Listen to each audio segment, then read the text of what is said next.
आज नवरात्र उपवास का चौथा दिन है।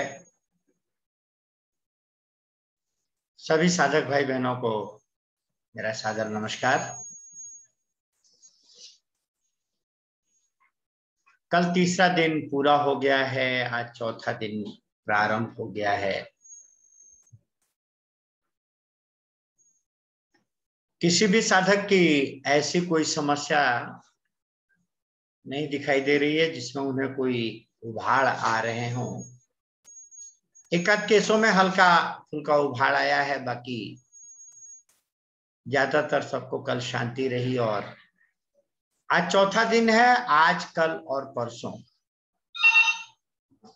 चौथा, पांचवा और छठा दिन उपवास में निर्विघ्न होता है। इसमें किसी भी तरह के उभाड़ नहीं आते हैं और किसी भी तरह की कमजोरी की प्रतीति भी नहीं होती है। इसीलिए मस्ती के साथ एक स्थिरता होगी उपवास में। आपके कोई हलचल नहीं, कोई बहुत उभाड़ नहीं, किसी तरह का कोई तनाव नहीं शरीर में महसूस होगा। बहुत आराम से आज आपका दिन, चौथा दिन, पांचवा दिन और छठा दिन भी बहुत आराम से मेरे साथियों निकलेगा। बस धीरे धीरे जब हम 3 दिन से आगे, हालांकि 9 से 11 दिन तक का लघु उपवास ही कहलाता है चिकित्सा विज्ञान की दृष्टि से, परंतु 3 दिन से जब हम आगे बढ़ते हैं तो धीरे धीरे चेतना अंतर्मुखी होने लग जाती है। हमारे मन की गति, बुद्धि की गति स्थूल से सूक्ष्म की ओर प्रारंभ हो जाती है। और जब चेतना स्थूल से सूक्ष्म की ओर प्रारंभ करती है तो मेरे साथियों धीरे धीरे बाहर की दुनिया में रस आना बंद हो जाता है। बाहर की दुनिया में वो आनंद नहीं आता है, अंदर ज्यादा जाने का मन करता है। धीरे धीरे आंखें बंद रखने का मन करता है, अंदर एक आनंद आ रहा होता है।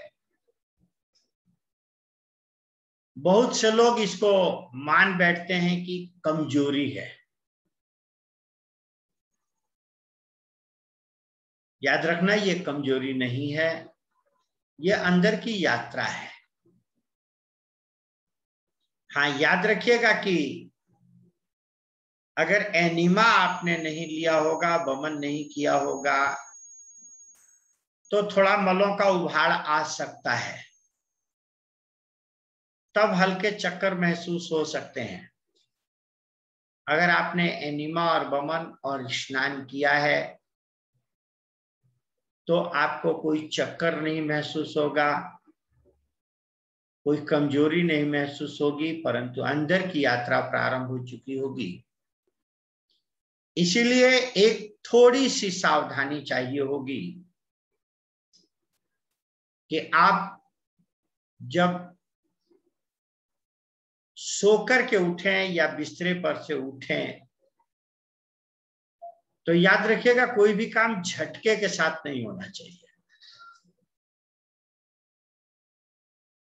अगर आप लेटे हुए हैं, उठना चाहते हैं,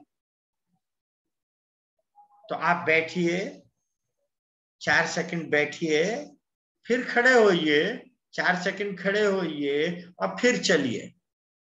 कहीं उठ करके जैसे अभी सामान्य दिनों की तरह उठते थे, एकदम चल देते थे, तो अगर ऐसा करेंगे तो चेतना अभी अंतर की तरफ यात्रा ज्यादा कर रही है, एकदम बाहर आने में उसको समय लगेगा। उस स्थिति में चक्कर आ सकते हैं, उस स्थिति में आपको अजीब सा लग सकता है, कुछ लोग समझेंगे कि कमजोरी आ गई। ये कमजोरी के लक्षण नहीं है मेरे साथियों, ये बहुत अंदर की यात्रा के लक्षण है। अगर मुंह में कड़वापन आता है या आपको सुस्ती या कमजोरी महसूस हो रही होती है, ये इस बात के लक्षण होंगे कि बहुत तेजी से मल उभाड़ हो रहा है। और अगर सुबह शाम आपने दोनों समय सही समय से एनिमा नहीं लिया तो ये थोड़ी सी समस्या महसूस हो सकती है। इसीलिए दोनों समय एनिमा, दोनों समय स्नान और कम से कम 2 बार ध्यान उपवास के आज चौथे दिन आवश्यक है।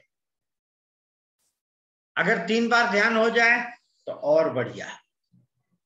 कुछ सेवा के लिए हम जरूर प्रयास करें कि अगर हमारी कुछ इच्छा कर रही है तो कुछ खाने का वितरण कर दें। नहीं हो तो हम 1 घंटे 2 घंटे क्या सेवा दे सकते हैं प्रभु के लिए, हम कोई ना कोई सेवा का प्रोजेक्ट जरूर पकड़ें। कोई ना कोई सेवा का काम हम 1 घंटे जरूर करें। कोई तनाव नहीं पालना है उसके लिए भी, जो आराम से सेवा हो सके। कोई ना कोई सेवा, हालांकि लॉकडाउन चल रहा है, बड़ा कठिन काम है, परंतु फिर भी हम कोशिश करें कि कुछ न कुछ सेवा हम जरूर करें। नहीं हो तो कुछ चीजों का वितरण भी किया जा सकता है। सेवा करने से आप देखेंगे कि एक आनंद की अनुभूति होगी। आइए मेरे साथियों, जैसा कि मैंने कल आपसे निवेदन किया था कि उपवास एक प्रभु के नजदीक सामीप्य का नाम है, और जितना हम प्रभु के नजदीक जाते हैं उतना हम बीमारियों से, उतना दुखों से दूर होते चले जाते हैं। उस प्रभु का नाम ही सच्चिदानंद है, स्वास्थ्य, शक्ति, आनंद, ज्ञान, प्रेम का भंडार। और हम अगर उसके नजदीक जाते हैं, अगर हमारे घर में रोशनी है तो मेरे साथियों अंधेरा नहीं रह सकता। जहां प्रकाश है वहां अंधकार नहीं रह सकता है, जहां सुख है वहां दुख नहीं रह सकता है। सच्चिदानंद सत्ता, स्वास्थ्य, शक्ति, आनंद, ज्ञान, प्रेम का भंडार परमात्मा जहां होगा वहां रोग, थकावट, चिंता, भय, वियोग नहीं होंगे। ये एक हमारे यहाँ चिकित्सा विज्ञान में, इसीलिए उपवास एक चिकित्सा पद्धति, उपचार की भी पद्धति मानी जाती है। कल तक हम लोगों ने चर्चा की कि कैसे उपवास किया जाए, उपवास कैसे तोड़ा जाए, उपवास के क्या क्या फायदे हो सकते हैं, उपवास की क्या क्या सावधानियां हो सकती हैं। मेरे मित्रों, परंतु उपवास हमारे आदर्श दिनचर्या नहीं हो सकती है। हमारा रहन सहन का पार्ट तो हो सकता है, परंतु रहन सहन नहीं हो सकता है।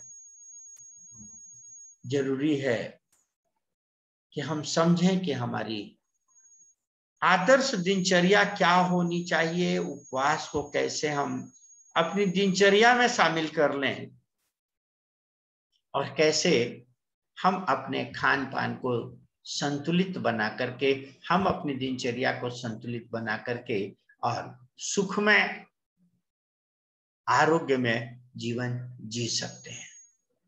मेरे साथियों, हमारा शरीर 5 तत्वों का बना है। रामायण में लिखा है, क्षितिजल पावक गगन समीरा, पंच रचित ये अधम शरीरा। अधम माने स्थूल शरीर।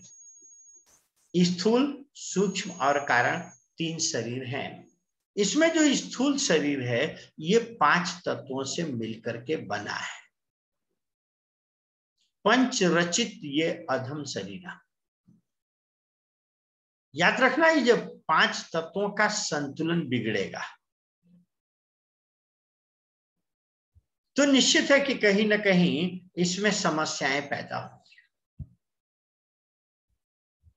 पंच रचित चूंकि 5 तत्वों से मिलकर के बना हुआ है,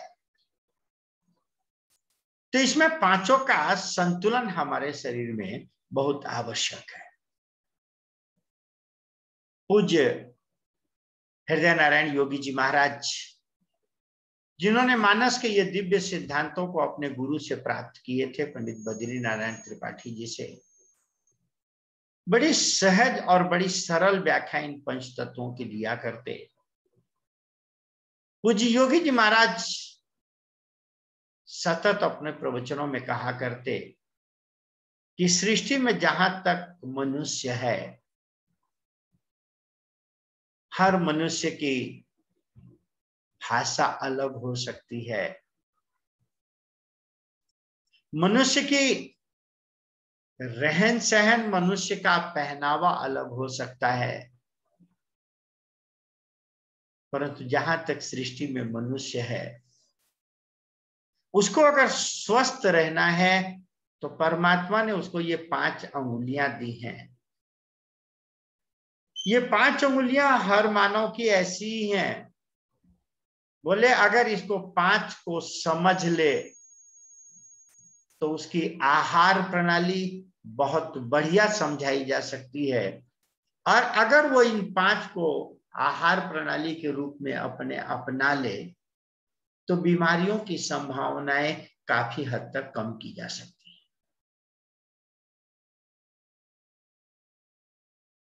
इसमें ये आकाश तत्व है जो किसी वस्तु में नहीं पाया जाता, ये उपवास का तत्व है। ये वायु तत्व है जो पत्तियों में पाया जाता है। ये अग्नि तत्व है जो फलों में पाया जाता है। जल तत्व सब्जियों में पाया जाता है, और पृथ्वी तत्व अनाज और दालों में पाया जाता है। मेरे साथियों, ये हम आपको एक आदर्श भोजन प्रणाली क्या मनुष्य की होनी चाहिए, जब हम उपवास को समाप्त करेंगे, आगे जाकर के हमें कैसी आदर्श भोजन प्रणाली को अपनाना है ताकि बीमारियों की संभावनाओं को खत्म किया जा सके। तो ये 5 तत्वों का बहुत ध्यान रखना पड़ेगा।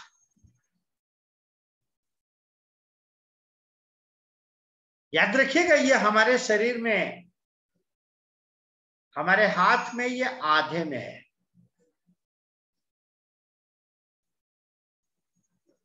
विज्ञान का मानना है कि हमारे शरीर में 60%, 60% आकाश है, स्पेस है। इसीलिए 24 घंटे का 60%, अर्थात 14 घंटे हमें प्रयास करना है कि हम कुछ भी न लें। पेट को ठेंगा दिखा दीजिए।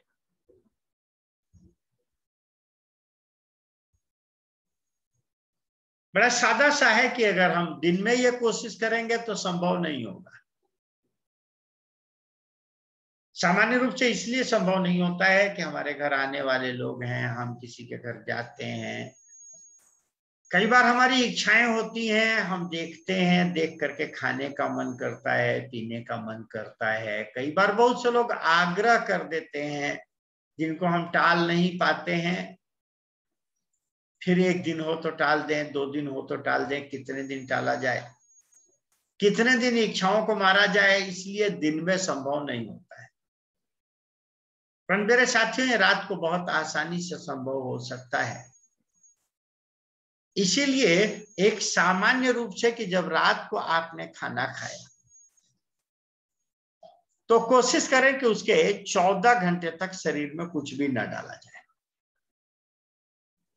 हमारे बुजुर्गों ने कहा था कि बेटा, सूर्यास्त से पहले भोजन कर लो, और दूसरे दिन पूर्ण सूर्य, जब सूर्य उदित हो जाए, पूर्ण सूर्य को जल चढ़ा करके तभी भोजन ग्रहण, तभी पानी भी ग्रहण करना।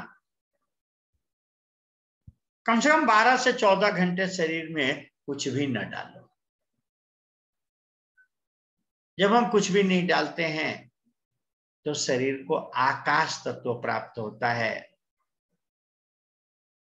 और याद रखिएगा मेरे साथियों, जब तक शरीर में आकाश है तभी तक हमारे शरीर में वायु का संचार हो रहा है, और जब तक वायु का संचार हो रहा है तभी तक अष्ट धातुएं भी संचारित हो रही हैं। आयुर्वेद में बड़ा सुंदर एक मंत्र आया है, बोले कफम पंगु पितम पंगु पंगवः मल धातवः वायु यत्र नीयन्ते तत्र गच्छन्ति मेघवत्। बोले कफम पंगु पितम पंगु, शरीर में कफ भी लंगड़ा है, पित्त भी लंगड़ा है। कफम पंगु पितम पंगु, पंगवा मल, वात पित्त कफ जो तीनों मल कहलाते हैं, सॉरी, जो मल मूत्र स्वेदन आदि जो हमारे यहाँ विकार कहलाते हैं, मल कहलाते हैं। बोले कि मल भी लंगड़ा है, मूत्र भी लंगड़ा है। मल भी अपने आप नहीं चल सकता है, मूत्र भी अपने आप नहीं चल सकता है। और धातुएं जो अष्ट धातुएं हैं, रस रक्त मांस मज्जा हड्डी, बोले जो अष्ट धातुएं हैं ये अष्ट धातुएं भी लंगड़ी हैं। शरीर में सभी जानते हैं कि बिना ऑक्सीजन के ब्लड सर्कुलेशन नहीं हो सकता है, बिना ऑक्सीजन के भोजन का पाचन नहीं हो सकता है। गीता में भगवान कृष्ण ने इसीलिए लिखा कि हम वैश्वानरो भूत्वा प्राणिनाम देहमाश्रित प्राणापान समायुक्त पचामि अन्नम चतुर्विधम। भगवान कहते हैं कि मैं प्राण और अपान दो वायुओं से युक्त होकर के चार प्रकार के भोजन को पचाता हूं। तो कफ भी लंगड़ा है, पित्त भी लंगड़ा है, लेटरिन और बाथरूम भी लंगड़े हैं, अष्ट धातुएं भी लंगड़ी हैं। तो बोले चलते कैसे हैं? तो बोले वायु यत्र नीयन्ते, बोले जहां जहां वायु इनको लेकर के जाती है, गैसेस लेकर के जाती है, तत्र गच्छन्ति मेघवत, जैसे आकाश में बादल हवा के सहारे चलता है, इसी प्रकार ये अष्ट धातुएं मल मूत्र विसर्जन होते हैं। कई बार देखा होगा, एक रोग होता है अफारा, पेट फूलने लग जाता है, अजीब सी बेचैनी, न डकार आ रही है, न अपान वायु पास हो पा रही है, न पेशाब खुल के आ पा रही है, आदमी परेशान है, बेचैन है। वायु फुल्लता, जब वायु प्रकोपित हो जाती है तो बड़ी विचित्र समस्याएं पैदा कर देती है। मेरे साथियों, इस वायु के संचालन के लिए जरूरी है आकाश। अगर स्पेस नहीं होगा, आकाश नहीं होगा, तो फिर मलों का विसर्जन भी नहीं हो पाएगा, क्योंकि गति रुक जाएगी। पिछले 3 दिन से इस वायु के फायदे, इस आकाश के फायदे हम लोग चर्चा कर रहे हैं कि क्या फायदे हैं इस आकाश के। मेरे साथियों, हमारे शरीर में 60% है, इसीलिए प्रतिदिन हमें कोशिश करनी है कि रात को अगर 8 बजे खाना खाया, मैं आपको 5 बजे और 6 बजे खाने के लिए नहीं कह रहा हूं, परंतु रात को अगर 8 बजे खाना खाया तो कोशिश करें कि सुबह 10 बजे तक हम कुछ भी ना खाएं। अगर 10 बजे खाना खाया रात को, तो कोशिश करें कि सुबह 12 बजे तक कुछ ना खाएं। और रात को अगर 12 बजे भी आप खा रहे हैं, हम रात को भी खाने न खाने की आपकी चर्चा नहीं कर रहे हैं कि कितने बजे खाएं कितने बजे ना खाएं, परंतु रात को अगर 12 बजे भी खा रहे हैं तो कोशिश करें कि अगले दिन 2 बजे तक कुछ भी न लिया जाए। कुछ भी नहीं का मतलब कुछ भी नहीं होता है। बिना प्यास के पानी भी नहीं लेना है। हाँ, अगर बहुत प्यास लग रही है, और ये तभी लगेगी जब रात को आपने बहुत गरिष्ठ भोजन किया होगा। अगर गरिष्ठ भोजन नहीं किया होगा तो सवेरे प्यास नहीं लगेगी। हाँ, एकाध अवस्थाओं में कभी कभी कोई पुराना मल टूटता है, कोई पुराना मल उभाड़ पर होता है, तब हो सकता है कि आपको सवेरे प्यास लगे। प्यास लगे तो पानी को रोकना नहीं है, घुट घुट करके जरूर ले लेना है। परंतु अगर रोज आपको प्यास लग रही है तो जरूर देखिए कि निश्चित है कि रात को आपको अन्नमय भोजन या तला भुना गरिष्ठ भोजन आपके शरीर में ज्यादा जा रहा है, तो उसको न्यूट्रलाइज करने के लिए प्यास लगी। कोशिश करना है कि शरीर में हमें 14 घंटे कुछ भी नहीं डालना है। जब इस आकाश को ब्रेक करेंगे, जब इस आकाश को ब्रेक करेंगे तो ये हम थोड़ी पत्ती, कुछ पत्तियों का प्रयोग करेंगे। पत्तियों में वायु तत्व है। मैंने अभी आपको कहा कि ये वायु तत्व बड़ा महत्वपूर्ण तत्व है। वायु तत्व पत्तियों में प्रमुख रूप से पाया जाता है। और पत्तियों की अगर बात करें तो मैं नहीं जानता हूं कि कब से ये प्रारंभ हुआ। ये कहीं लिखा हुआ भी नहीं आता कि कब से प्रारंभ हुआ, परंतु हमारे यहाँ प्रथम पूज्य गणपत जी महाराज बिना दूर्वा के पूजन नहीं होता, और बिना पूजन के वो भोग नहीं लगाते हैं। तो मोदक प्रिय, परंतु मोदक प्रिय गणपत जी भी पहले दूर्वा। ठाकुर जी माखन मिश्री प्रिय हैं, ठाकुर जी को विभिन्न प्रकार के भोग लगते हैं, परंतु भोग लगाने चले। और मेरे मित्रों, अगर तुलसी का प्रयोग नहीं हुआ तो भोग नहीं लगेगा। और शिव जी तो पता नहीं कितनी तरह की पत्तियों का प्रयोग कर लेते हैं, खासकर उसमें बेलपत्री है। मैं इसलिए बात कह रहा हूं मेरे साथियों कि पत्तियां वायु तत्व प्रधान चीजें हैं, परंतु ये गुणों की दृष्टि से अगर आकाश के बाद किसी का महत्व आता है तो हमारे शरीर में पत्तियों का महत्व आता है। ये पत्तियां बड़ी महत्वपूर्ण चीजें हैं।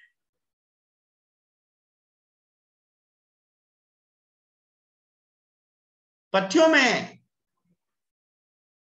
खासियत है कि पत्तियों में एक बहुत महत्वपूर्ण तत्व है जिसका नाम क्लोरोफिल है। और सभी जानते हैं कि क्लोरोफिल शरीर के प्रतिरोधक क्षमता को, यूनिटी लेवल को बढ़ाता है। पत्तियों में जो क्लोरोफिल है मेरे साथियों, ये शरीर की प्रतिरोधक क्षमता को, यूनिटी लेवल को बहुत ज्यादा बढ़ाता है।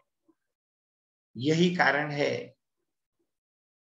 कि स्वाइन फ्लू सूरों से, बर्ड फ्लू मुर्गियों से, प्लेग की बीमारी चूहों से, ये वो जानवर हैं जो पत्तियां नहीं खाते। कोरोना के विषय में भी शुरू में उड़ा था कि ये चमगादड़ से होता है।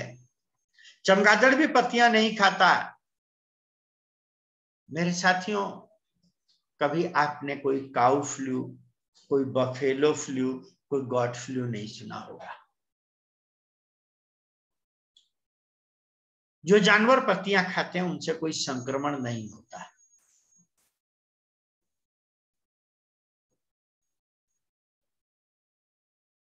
हमारे यहाँ हिंदू धर्म में दो कथाएं बड़ी प्रचलित हैं। एक कथा कृष्ण लीला कहलाती है और एक कृष्ण कथा राम लीला कहलाती है। कृष्ण लीला को प्राय रास लीला भी कह दिया जाता है। अगर आप लोगों में से भक्तों ने रास लीला देखी हो, सुनी हो, तो भगवान कृष्ण की रास लीला होती है तो उसमें माखन चोरी की लीला होती है, पूतना वध की लीला होती है, कालिया दह की लीला होती है, गौचारण की लीला होती है। परंतु मेरे साथियों, इन सारी लीलाओं के होने में भी कहीं भी किसी डॉक्टर की लीला नहीं देखी है, न सुनी होगी आपने। ना किसी के सिर दर्द, ना किसी के पेट दर्द, ना किसी के, मेरे साथियों,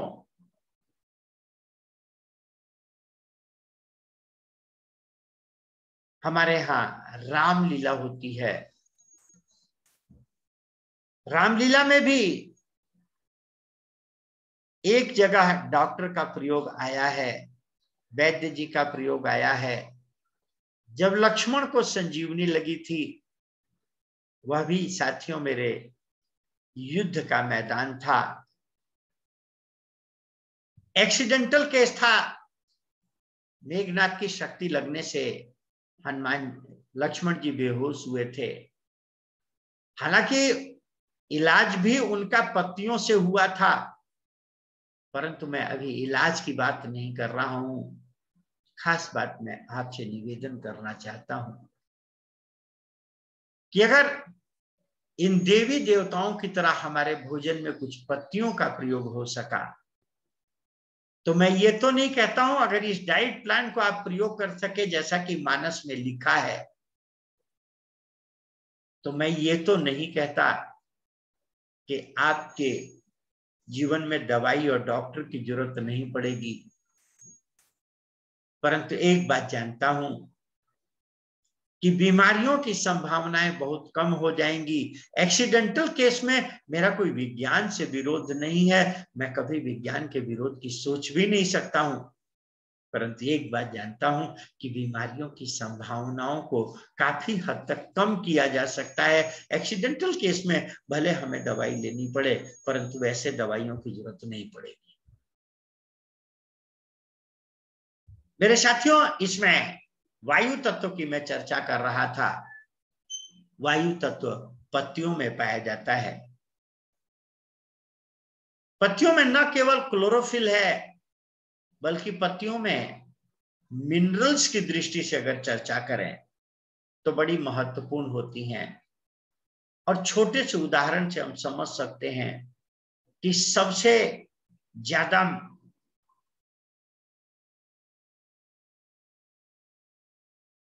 ज्यादा मोटा, तगड़ा, या हम कह सकते हैं कि बलिष्ठ हाथी, जो बचपन से अपने को बढ़ाता है, अपने को जिंदगी भर मेंटेन करता है, ऐसा ही हृष्ट पुष्ट जो जानवर है हाथी, कोई काजू और बादाम खा करके नहीं, कोई दूध और अंडे मांस मछली खा करके अपने को नॉनवेज खा करके बलिष्ठ नहीं बनाता है, बल्कि सबसे हृष्ट पुष्ट तंदुरुस्त हाथी केवल और केवल पत्तियां खाता है। और वो भी वो पत्तियां, चाहे वो पीपल की पत्ती है, बरगद की पत्ती है, जो पत्तियां हम बिल्कुल नहीं खाते हैं, उन पत्तियों को खा करके वो अपने को हृष्ट पुष्ट बनाता है। मेरे साथियों, न केवल हाथी अपने को हृष्ट पुष्ट बनाता है, बल्कि किसान से भी ज्यादा मेहनत करने वाला बैल घास फूस खाकर के किसान से कई गुना ज्यादा मेहनत करता है। और दुनिया में अगर पावर नापी जाती है तो घोड़े से नापी जाती है, हॉर्स पावर। और कहावत है कि घोड़ा घास से यारी करेगा तो खाएगा क्या। अर्थात घोड़ा की भी प्रमुख खुराक घास होती है। इसीलिए मेरे साथियों,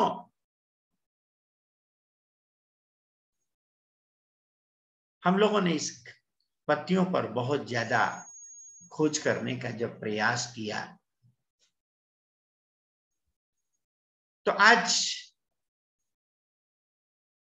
पाया कि कुछ महत्वपूर्ण तत्व जिसके लिए चिकित्सा विज्ञान या डॉक्टर कहते हैं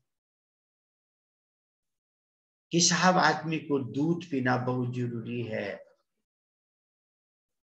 आदमी को अनाज खाना बहुत जरूरी है। मेरे साथियों, आप प्रायः समाज में पाएंगे कि डॉक्टर कहते हैं कि कैल्शियम के लिए दूध बहुत जरूरी है, अगर दूध नहीं जाएगा तो कैल्शियम पूरा नहीं मिलेगा। पाया कि माँ के दूध में 80 कैल्शियम, गाय के दूध में 160, भैंस के दूध में 210 कैल्शियम। परंतु पत्तियों की दृष्टि से अगर देखा तो शलजम की पत्ती में 800 कैल्शियम, इमली की पत्ती में 1400, सहजन की पत्ती में 1500, सरसों जीरे में 1600, अजवाइन में 1700 कैल्शियम पाया। एक जगह डॉक्टर छाबड़ा की रिपोर्ट पढ़ रहा था, उन्होंने तो यहां तक लिख दिया कि सरसों की पत्ती में 3095 कैल्शियम। मेरे साथियों,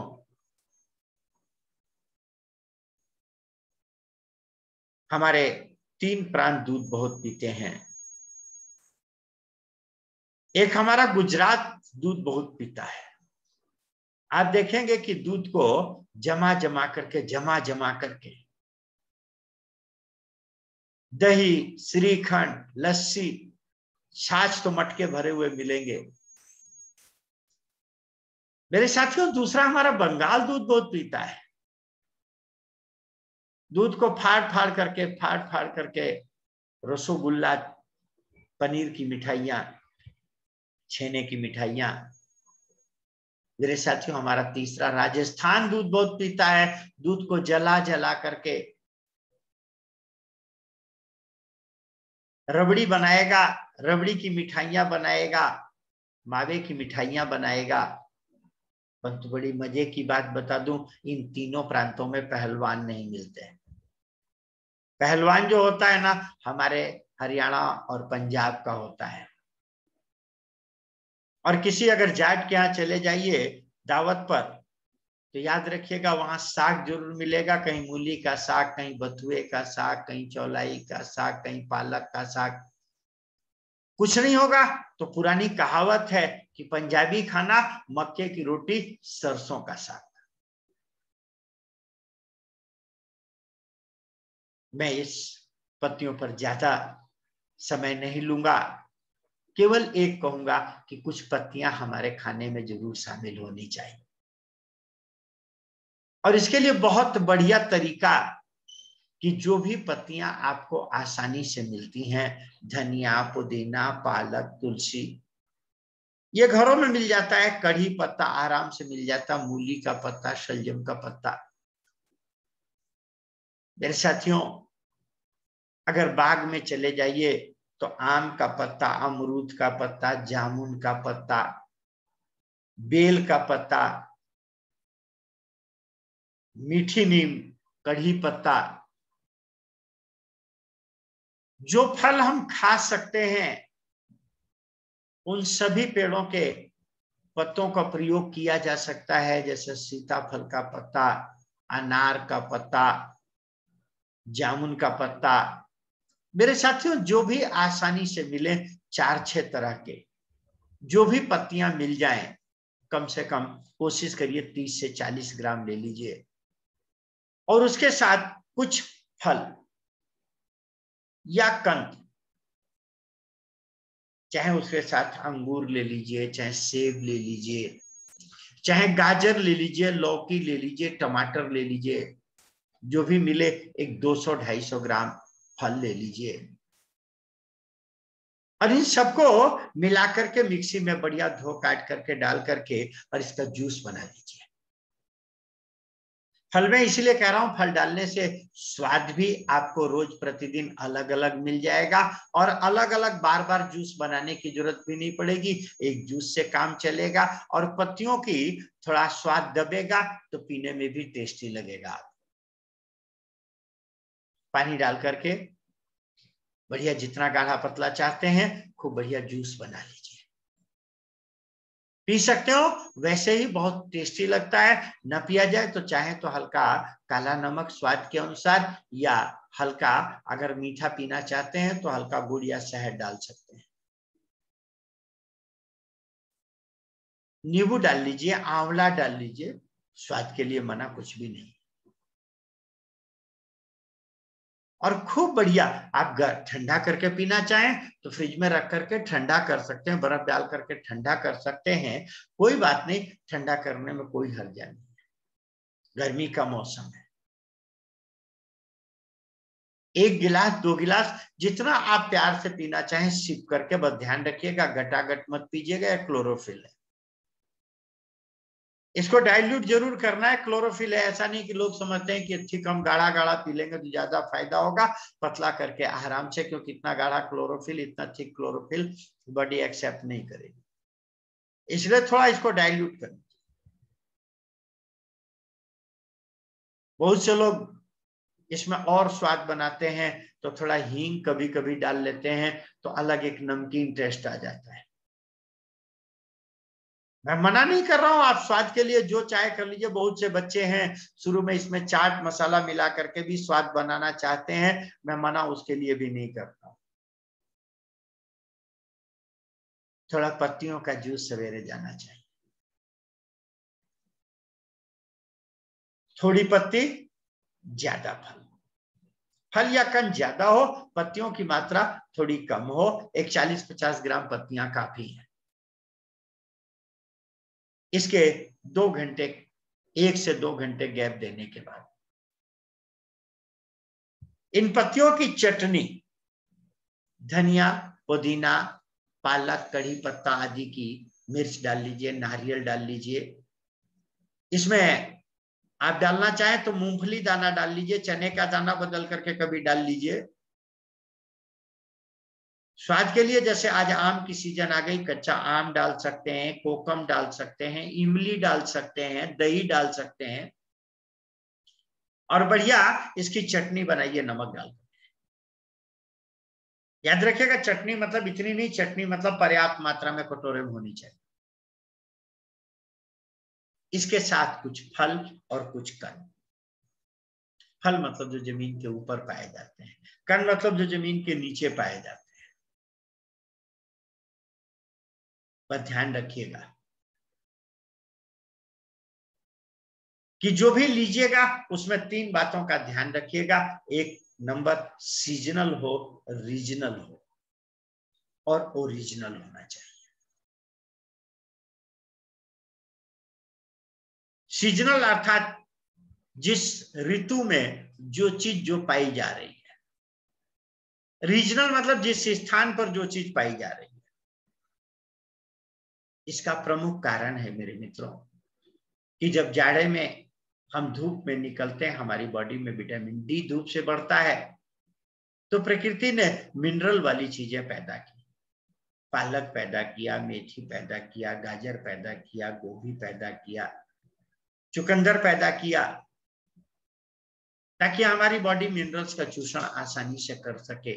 गर्मी में जब हम अंदर कमरे के अंदर भी पसीना हमारा बहता, धूप बिल्कुल पसंद नहीं आती, तो प्रकृति ने पानी वाली चीजें, तरबूज, खरबूजा, गाजर, तरबूज, खरबूजा, ककड़ी, टमाटर, आम, ये पानी वाली चीजें पैदा की। जिन प्रांतों में बहुत ठंड पड़ती है, हिमाचल है, जम्मू कश्मीर आती है, तो वहां सेब पैदा किया है। जबकि जिन प्रांतों में गर्मी पड़ती है, महाराष्ट्र है, तमिल आदि, तो उधर चले जाइए तो वहां संतरा और तरबूज पैदा किया है। इसीलिए याद रखिए, सीजनल हो और रीजनल होना चाहिए। पहचान एक छोटी सी है कि बाजार में चले जाइए, जो सबसे सस्ती चीज है, याद रखना मेरे मित्रों, वही सीजनल है, वही रीजनल है। इसीलिए खाने में हमारे जो भी आप रखेंगे उसमें सस्ती से सस्ती चीज होनी चाहिए। ये नहीं कि महंगी चीजों के पीछे भागा जाए। उसमें भी एडोल्फ जस्ट अपनी किताब रिटर्न टू नेचर में लिखता है कि भगवान ने मनुष्य को खाने के लिए बीजों को विशेष रूप से बनाया, सीड्स बनाए हैं। कुछ बीजों का हमें अपने दोपहर के भोजन में जरूर प्रयोग करना चाहिए। बीजों में खास जहां प्रोटीन बहुत बढ़िया क्वालिटी का मिलता है, वहां ये अंकुरित होने के बाद इसमें विटामिन ई, विटामिन ए विशेष रूप से पाए जाते हैं। जो डॉक्टर्स कहते हैं कि शाकाहारी व्यक्तियों में B12 आदि की डिफिशियंसी हो जाती है, मेरे साथियों, अगर आप कुछ अंकुरित अनाज का प्रयोग अपने भोजन में करते रहेंगे तो याद रखिएगा आपके शरीर में कभी भी B12 की डिफिशियंसी नहीं हो सकती है। आकाश में उड़ने वाला पक्षी दूर दूर तक जाता है, लौट करके अपने घोंसले में आता है, कभी उसका माइंड संतुलन नहीं बिगड़ता है कि वो दूसरे के घोंसले में चला जाए। कभी पक्षी रास्ता नहीं भूल जाता है। मेरे साथियों, उसका माइंड संतुलन बुढ़ापे तक कायम रहता है। पक्षी झुंड के झुंड हजारों की संख्या में उड़ता है, परंतु पक्षी कभी एक दूसरे से टकराता नहीं है। उसका बॉडी संतुलन बुढ़ापे तक भी कायम रहता है। जैसा कि सभी जानते हैं कि B12 की डिफिशियंसी से बॉडी और माइंड संतुलन बिगड़ने लग जाता है, परंतु ये पक्षियों का नहीं। ये पक्षी खाते क्या हैं? ये दूर दूर तक खेतों में जाते हैं, खेत में उतरते हैं, दाने चुन करके खा लेते हैं, फल पर बैठते हैं, फल नोच के फेंक देते हैं, बीज खा लेते हैं। कुछ बीजों को हमें जरूर शामिल करना चाहिए। इसके लिए कुछ चना है, मूंग है, मूंगफली है, मोठ है, मटकी है। सवेरे पानी में भिगो दीजिए, शाम को कपड़े में बांध दीजिए, दूसरे दिन ये अंकुरित हो जाएगा। इसी अंकुरित में कुछ टमाटर है, खीरा है, मूली है, प्याज है, जो भी आप खा सकते हो, कुछ फल और कंद मिला करके बढ़िया सलाद तैयार कीजिए, बढ़िया भेलपूरी तैयार कीजिए। शुरू में आप चाहें तो नमक, नींबू आदि भी डाल सकते हैं। हालांकि चटनी अगर स्वादिष्ट होगी तो उस चटनी से ये खाया जाएगा, तो आपको अलग से नमक, नींबू आदि मिलाने की जरूरत नहीं पड़ेगी। इसके साथ एक स्वीट डिश, पपीता है, तरबूज है, खरबूजा है, चीकू है।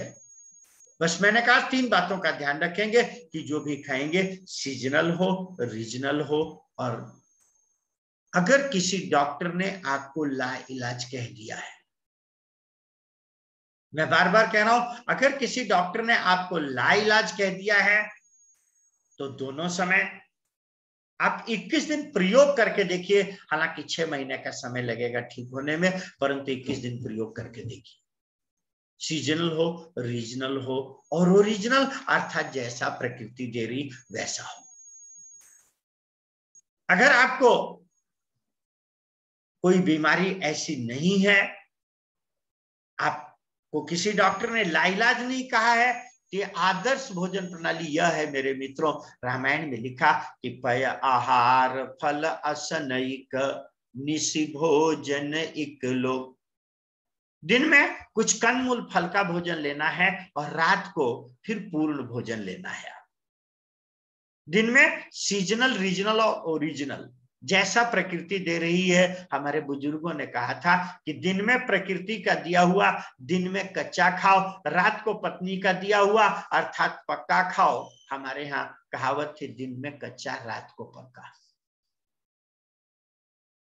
आपको अगर कोई बीमारी लाइलाज हो गई है, डॉक्टरों ने लाइलाज घोषित कर दिया है, कि 21 दिन दोनों समय कच्चा खा करके देखिए, जैसा मैंने बताया ऐसा सलाद, फल, चटनी। परंतु आदर्श भोजन प्रणाली में, मानस की जो आदर्श भोजन प्रणाली है, आप गृहस्थी हैं, सामाजिक व्यक्ति हैं, खाने को आप कच्चा जिंदगी भर खा करके रह सकते हैं, रहने में कोई समस्या नहीं। कलकत्ते में एक परिवार है जहां 45 साल से चूल्हा नहीं जला, सब हट्टे कट्टे हैं, कोई बीमार नहीं पड़ता है। वहां के बच्चे जब स्कूल जाते हैं तो लोग कहते हैं देखो भेड़ बकरियों के बच्चे आते हैं। वहां किसी को कोई समस्या नहीं है, परंतु वहां जल्दी कोई लड़की नहीं देता। जानते हैं क्यों? कहते हैं कौन जानवरों से शादी करे। आप कच्चा खाते हैं तो लोग समझते हैं कि प्रायः देखो ये जानवर, हम लोगों से भी लोग कहते हैं क्या जी ये जानवरों वाला खाना। ये तो बात दूसरी है कि स्वास्थ्य की दृष्टि से सभी जानते हैं कि ये कच्चा बड़ा महत्वपूर्ण है। इसीलिए सामाजिक प्राणी बने रहना है मेरे साथियों, दिन में कच्चा रात को पक्का। दिन में इस तरह कुछ चटनी बनाइए, कुछ सलाद रखिए, कुछ फल रखिए। रात को पक्का इसमें बस ध्यान रखिए कि 80% सब्जी, 20% अनाज होना चाहिए, क्योंकि हमारी बॉडी में 80% अल्कलाइन है, 20% एसिड्स हैं। जितना अनाज है ये एसिडिक है, जितनी सब्जियां हैं ये अल्कलाइन है। दोपहर में अनाज को जब आपने 8 घंटे पानी में भिगो दिया था तो इसके एसिड्स काफी कम हो गए थे। रात के खाने में भी आपको ध्यान रखना है कि सब्जियों की मात्रा 80% होनी चाहिए, अनाज की मात्रा 20% से ज्यादा नहीं होनी चाहिए। हमारे बुजुर्गों ने कहा था कि बेटा रूखी रोटी मत खाना, रोटी में सब्जी मिला लेना। आज विज्ञान भी कहता है कि दाल रोटी का मेल नहीं है, दाल भात का मेल नहीं है, दाल रोटी का मेल बिल्कुल नहीं है मेरे मित्रों। रोटी का मेल सब्जी के साथ है, दाल का मेल सब्जी के साथ है, चावल का मेल सब्जी के साथ है। हमारे गुजराती भाई जानते हैं कि रोटी में मेथी या पालक मिला करके ठेपला बनाते हैं। हमारे पंजाबी भाई जानते हैं सादे रोटियां नहीं खाई जाती, वहां पराठे खाए जाते हैं, कहीं गोभी का पराठा, कहीं मूली का पराठा, कहीं प्याज का पराठा, कहीं आलू का पराठा। हमारे अलग अलग प्रांतों में, हमारे साउथ में चले जाइए, वहां सादी दाल खाने का विधान नहीं है, दाल में ढेर सारी सब्जियां डाल करके सांभर बनाते हैं वो लोग। हमारे सिंधी भाइयों में चले जाइए, वहां विशेष रूप से सिंधी कड़ी बनती है, हर सब्जी डाल देते हैं वो लोग। बुजुर्गों ने विज्ञान को तो नहीं जाना था, परंतु विज्ञान एक परंपरा चली आती थी। बुजुर्गों ने जिसने भी विज्ञान की खोज की थी, हमारे बुजुर्गों ने बहुत बारीकी से इसका अध्ययन किया था। मेरे साथियों, आपको दाल खानी है, कोशिश कीजिए दाल में भी सब्जी मिला लीजिए। पालक डाल करके सब्जी बनती है, लौकी डाल करके, कद्दू डाल करके, मेथी डाल करके, अलग अलग दालें, अलग अलग चीजें डाल करके बनती है। मेरे मित्रों, अगर चावल भी खाना है तो कोशिश करना है कि हमें चावल में भी कुछ मिला लें। पुलाव खाते हैं, बिरयानी खाते हैं, खिचड़ी खाते हैं ना। हाँ, खिचड़ी में याद रखना कि खाली दाल और चावल नहीं, कुछ सब्जियां जरूर मिलनी चाहिए। अच्छा दाल चावल लगता है, विज्ञान कहता है दाल चावल नहीं खाना है। हमारे बुजुर्गों ने कहा बीच में सब्जी डाल दो, दाल में भी सब्जी डाल दो, चावल में भी सब्जी डाल दो, दाल चावल खा लो, कोई मना नहीं है। सब्जी ज्यादा, अनाज कम। आप कहें कि अगर कभी पिज्जा और बर्गर खाना हो, अगर कभी ऐसा खाना खाना हो, दावत खानी हो, तो मैं लोगों से कहता हूं कि घर में अगर ऐसा खाना कभी बनाना है, आपको कुछ ऐसा ही खाना है, तो याद रखिएगा पहले भरपेट 1 कटोरा सब्जी जरूर खा लीजिए। अगर आपको बाहर दावत में भी जाना है तो कोशिश कीजिए कि शाम को नाश्ता आपका सब्जियों का होना चाहिए। आप कहें ये कि साहब ये तो ठीक है कि हमने सुबह कुछ नहीं खाया, दिन में सलाद फल चटनी खाई, रात को पूरा खाना खाया, परंतु अगर कभी टिक्की मन करे खाने का, कभी समोसा मन करे खाने का, कभी पोहा या कभी हमें इडली, कभी कचौरी खाने का मन करे तो क्या करें। तो मेरे साथियों, ये ध्यान रखिएगा, ये पंजा आपका डाइट प्लान, मैंने जैसा पूज्य योगी जी महाराज कहा करते थे, ये मैं योग शास्त्र का वायु तत्व वर्णन, योग शास्त्र का मैं तत्व विवेचन नहीं कर रहा हूं, ये मैं आहार प्रणाली आपकी दे रहा हूं जैसा कि मानस में दिया गया है। इसमें 60% आपको आकाश कुछ भी नहीं। इसको जब ब्रेक करेंगे तो सॉलिड से नहीं, लिक्विड से, इसमें थोड़ी पत्ती ज्यादा फल, इसका लिक्विड कोई जूस बना करके ब्रेक करेंगे। दोपहर में इसकी चटनी और इसके साथ फल और कंद रख लेंगे, कुछ अंकुरित अनाज रखेंगे। रात को ज्यादा सब्जी थोड़ा अनाज रखेंगे, परंतु आपको नाश्ते का मन करता है तो याद रखिएगा यहाँ न डाल दीजिएगा, यहाँ आकाश को नाश्ते से ब्रेक नहीं कर सकते हैवी चीज से। हाँ, एक बात है कि आप यहाँ पर 4-5 बजे के समय कुछ हल्का नाश्ता, बस कच्चे और पक्के के बीच मिनिमम 2 घंटे का अंतर जरूर होना चाहिए, इस बात का ध्यान रखिए। कच्चे और पक्के के बीच मिनिमम 2 घंटे का अंतर जरूर होना चाहिए। तो शाम को 4-5 बजे मात्रा को थोड़ा रखिएगा, मात्रा सीमित रखिएगा। हाँ, ये ध्यान रखिएगा कि जो भी नाश्ता बनाइएगा उसमें भी सब्जियां पर्याप्त मात्रा होनी चाहिए।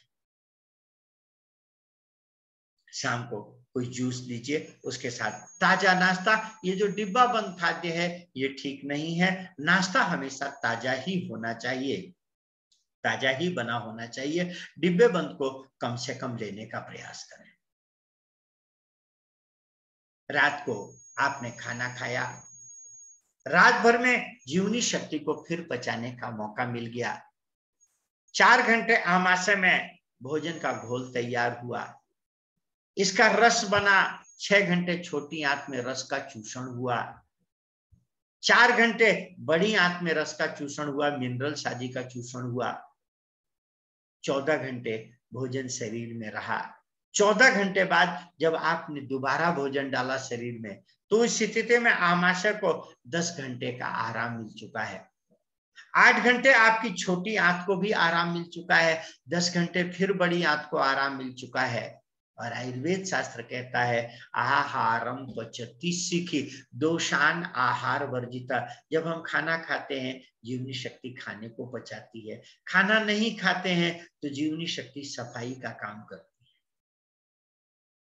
14 घंटे बाद जब आपने खाना डाला, शरीर से सारा टॉक्सिन, सारा भोजन बाहर निकल चुका है, आमाशय को भी रेस्ट मिल चुका है, पचाने के लिए फिर से तैयार है। आप देखेंगे कि जैसे ही डालेंगे भोजन तुरंत पाचन प्रारंभ हो जाएगा, बहुत आसानी से शरीर पचा लेगा।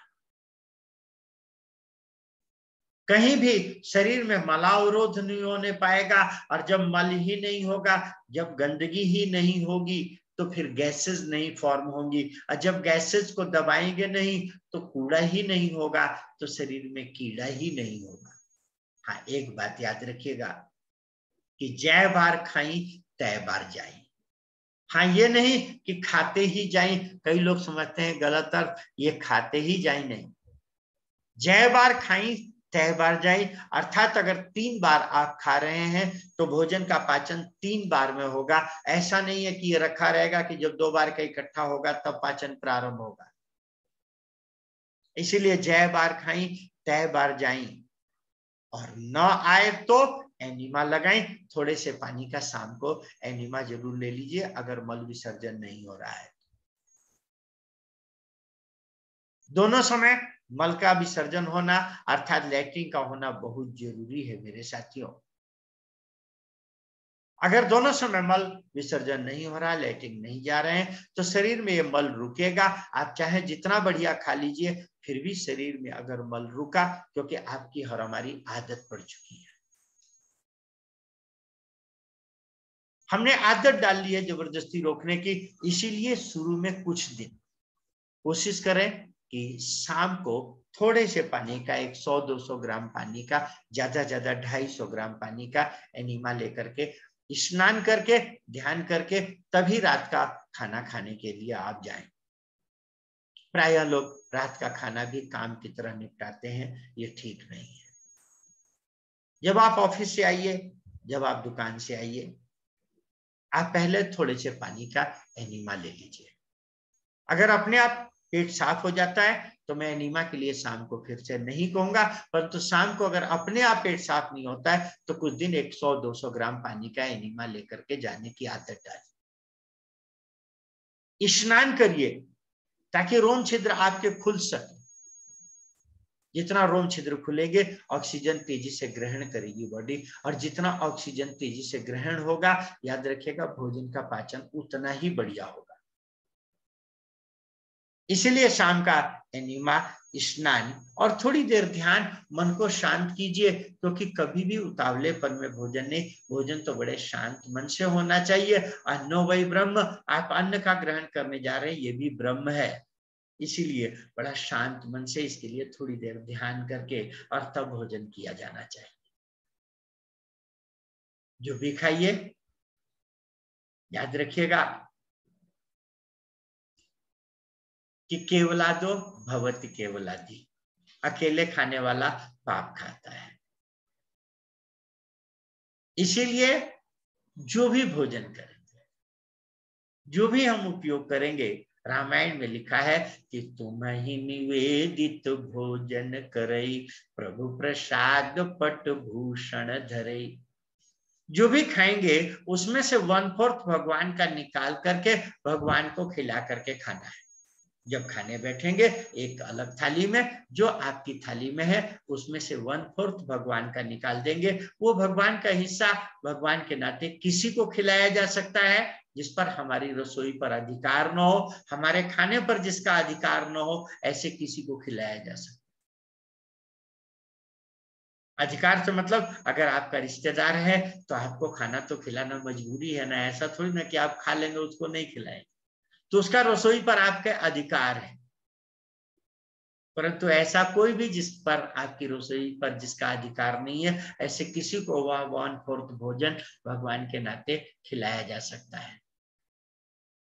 आप 4 रोटी खाने बैठे, 3 रोटी से अपना पेट भरेंगे, 1 रोटी भगवान के नाते दूसरे को खिला देंगे।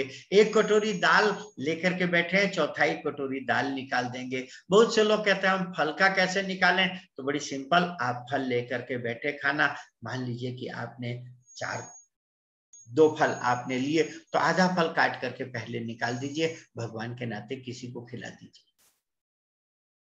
मेरे साथियों, अगर इस तरह का आदर्श भोजन प्रणाली चलेगी हमारी, तो याद रखिएगा हमारे शरीर में बीमारियों की संभावनाएं लगभग समाप्त हो जाएंगी।